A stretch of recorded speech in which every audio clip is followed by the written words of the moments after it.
Okay, it's Nick Dash back again, one more time. Today I'm going to give you a history of Halloween. Now, so I don't think there is the history of Halloween.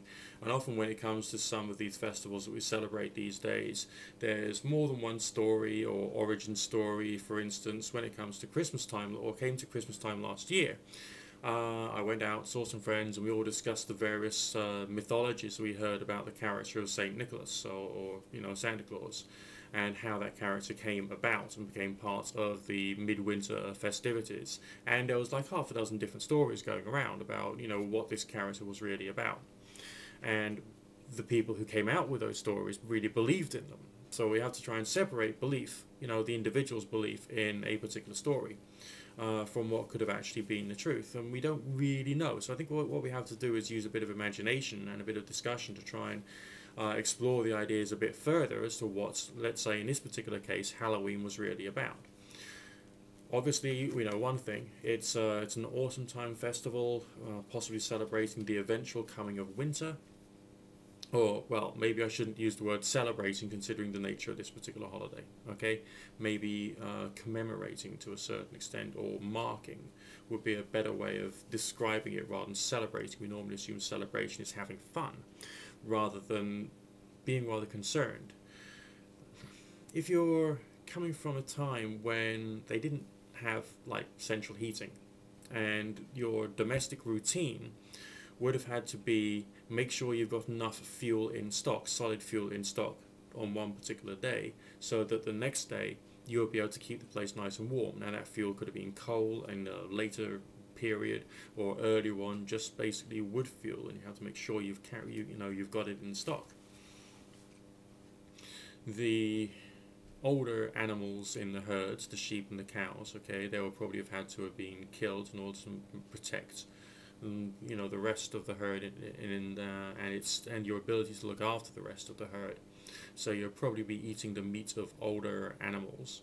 You probably wouldn't really want to do it all that much, okay, because you probably felt some kind of emotional attachment to your animals anyway, so already there is a connection and association with death.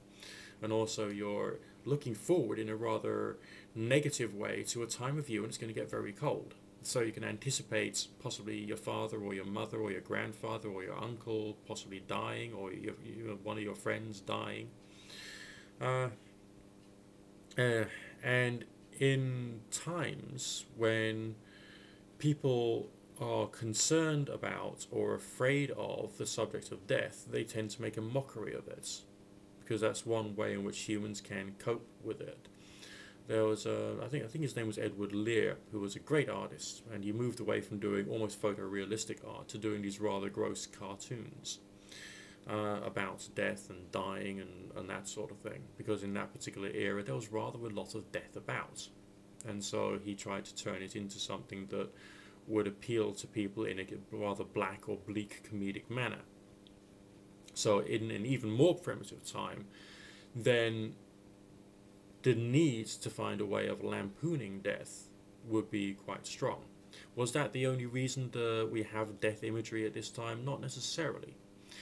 There was one story that people dressed up as the creatures of folklore in order to scare away what they believed were real demons, and thus to make it more likely that the people would be able to survive during the winter if all the evil demons were, banished through dressing up in a scary way. And of course, we got the other cultural story of dressing up as a creature from folklore in order to try and frighten someone and extort money or land or property or food off them. And some people say that's where trick-or-treating came from, which it might have done or it might not have done. But it was definitely a time of year of fear. I think we can probably say that without the shadow of a doubt. And because there was a sense of fear there, it probably did get connected with various different forms of occult behavior, such as spiritualism, or indeed the interpretation of spiritualism in those days. And the slightly more paranoid, malnourished individuals would probably be engaging with it more and more and more. Not necessarily because they were witches, but because they developed some sort of mental abnormality, as a result of being terrified. Oh my God, it's this time of year again. This is the last time when we can gather together. We've really got to, think a bit about, the other side and what happens when we die and that sort of things. And oh my God, oh my God, oh my God. So, in my opinion, that's probably why we've got a bit of an occult association with this particular time of year. And then maybe as things got a little easier, some of the more happier, gigglier, bubblier, more fun-loving folklore then would move into the festival itself. So that would involve, forms of alleged divination to find out the name of your lover or spouse or whatever it is. Then that's how it would be connected with Halloween. Is it in particular a time of year when the veil between the spirit world and the mortal world is thinner? Well, I think not necessarily. But I do think that that's what people may have thought if they were mentally preparing themselves for a cold, scary time of year when things would have been a little different. What about the traditions we have of burning fire, having fires or burning effigies, and the idea of Samhain or Halloween being the end of the old pagan year? Well, if it was a time of fear, you would have thought that it would be good to get through, the first few months of your year, if they were the worst, and then the second half of your year was better, brighter, and more sunny, then you'd have a more pleasant year to remember, because you'd be remembering the more recent days in the year, being the last 6 months leading up to what's become Halloween.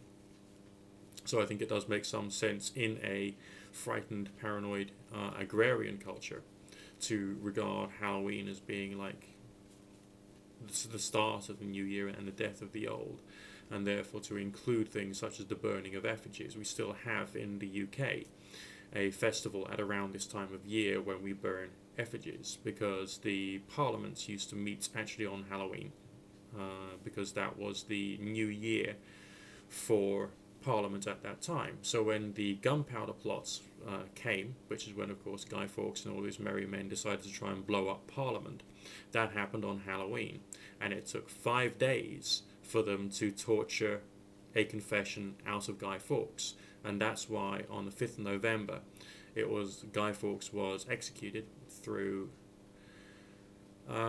hanging, drawing and quartering.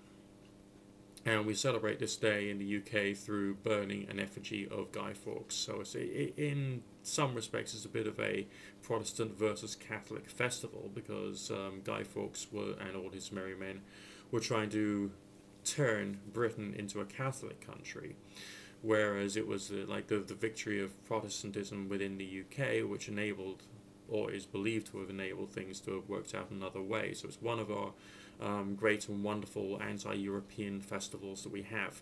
But it also contains the ingredients of a pagan festival, because we have bonfires, we burn effigies on it, and it's done at around about this time of year. So in some respects, it's a continuation of the idea of burning the old year, celebrating the new, or burning away the forces which try to blow up parliaments, and sort of like talking about a brighter Protestant future for the country, or something along those lines.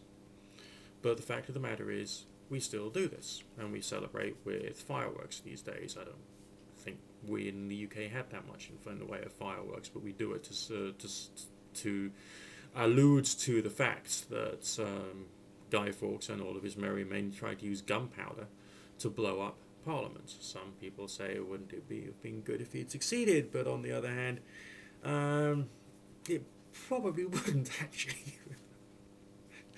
Some other people would be saying things such as, where is he when we need him now? But that would be moving a little bit more into the political and a little bit away from the historic as far as this one particular video is concerned. What is, why do we associate the same, horror with Halloween at this particular time? Because that's the closest that we can get. Okay, in this era, when you're in a nice warm house, you're wearing a nice warm acrylic top that was made by slaves in China or wherever, or India or Bangladesh, and you're in a state of reasonable comfort. And even if you're on a lower part of the economic scale, you can probably still afford food, and you don't actually have to get on with everyone in your farming community, so you can have yourself a bushel of wheat or something along those lines, okay? We don't have that many things to be afraid of. Sure, there's more problems these days due to the economy, and people are scared to heat their homes because of the cost. But that's still relatively rare. It still happens, but still relatively rare. So it's not as much a time of fear as it used to be. So this is why we would use horror, superstition, supernatural fiction as a means of kind of like connecting to some of the kind of feelings that people would have had in the old days. And when I say the old days, I don't just mean 50 years ago. I mean the proper old days. Of course, when Christianity came along, Christians had to create their own versions of the same festivals. And so that's why we get the name Halloween, because it came from All Hallows Mass. And it was the evening beforehand, which would be a time of commemoration of people who had died, soldiers who had fought for the country, and so on and so forth. So, that's a brief potted history of Halloween. Remember, that's a history.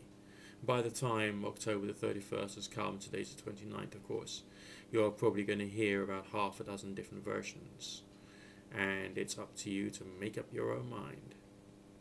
But this is what I'm telling you it's all about. And I could easily be wrong. This could end up being the time of year when the veil is thin and supernatural forces are walking abroad and the spirits are as thick on the ground as the blades of grass in the field, and we all have to stay in on Halloween nights just in case we get possessed by some kind of evil demon from folklore which has been hunting us down since the day we were born.